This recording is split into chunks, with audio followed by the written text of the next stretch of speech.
Well, the Supreme Court today set to hear oral arguments for two cases brought by the Justice Department and abortion providers over Texas's controversial abortion law. That law bans abortions in the Lone Star State after 6 weeks of pregnancy. Joining us now to break this all down is Heritage Foundation legal fellow Sarah Perry. Sarah, welcome to the program. Thanks for coming on today.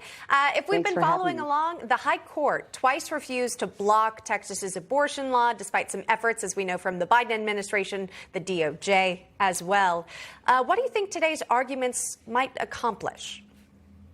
Well, ultimately, we're going to get to the question of whether or not a law like this, which uses a private enforcement mechanism, it uses private individuals, citizens, to enforce the violation of a state law, something we've only ever seen in state and federal fraud claims. The Supreme Court's going to ask if the way this particular law was written can continue to be enforced in the state of Texas.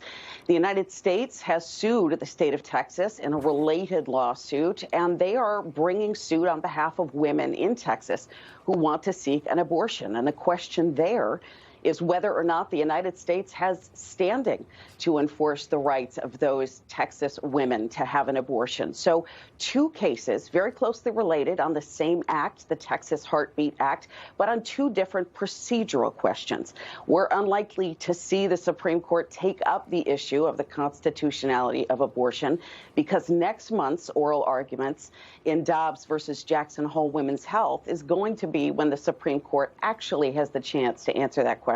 Now, to one of your points, the Biden administration filing that lawsuit against Texas's abortion law, this was a statement that was essentially sent out, or a piece of the information here, rather. It says, if Texas is right, no decision of this court is safe. States need not comply with or even challenge precedents with which they disagree. They may simply outlaw the exercise of whatever constitutional rights they disfavor, end quote. Your reaction to that statement? Well, it's not surprising. Abortion is the left's sacred cow. It always has been. And the Biden administration has made very clear it is no fan of pro-life legislation whatsoever. But regardless of what the actual Biden administration has to say about SB 8, they may not even get a chance to say what they want in open court. That question of whether or not that civil enforcement mechanism will work is going to be the question answered in the related lawsuit. But I think the Supreme Court is very likely to dismiss U.S. v. Texas because the United States itself lacks an injury required by the Constitution to prove that it even has a right to go into court in the first place. Well, let's talk about some real-time impacts of this law going into effect. According to the University of Texas at Austin, Texas abortions dropped 50% following the ban in September.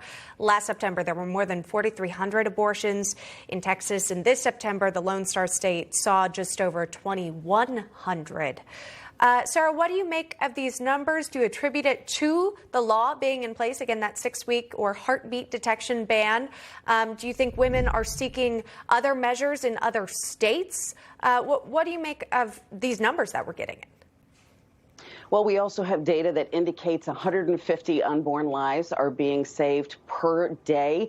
And we know that in 2019, $266 million was provided in services, counseling, goods for unwed mothers or for mothers who were seeking an abortion at no cost to them. So the pro-life movement's been very quick to mobilize and to take care of children that may not be wanted from the outset. But it really does bring to mind what we might see in the Dobbs versus Jackson Hole Women's Health case. If Roe versus Wade is overturned and the Supreme Court decides to send the issue of abortion back to the states, which is where it always should have originated, and as Justice Scalia wrote extensively about, it will be easier to get an abortion in California and in New York, but it will be much harder to get one in Texas and Mississippi, and that's the way federalism ought to work. Texas isn't the only one with a heartbeat bill. So what does this mean for other states? Why such focus on Texas and not any of the other states that have a, quote, heartbeat bill, as it's called? Well, Texas has been very fortunate in having had a bill written in such a particular way that we've never seen this combination of civil enforcement and constitutional right. And some critics have said we could see the civil enforcement action go forward in another state with regard to another constitutional right. Take, for example, the Second Amendment. That could be utilized in California for individuals who have lawfully registered a gun, but whom individuals like you and me could be able to report that they were actually in violation of a state law. But I think the bigger issue here is that we're probably seeing a foretelling of how states anticipate the Dobbs case will go.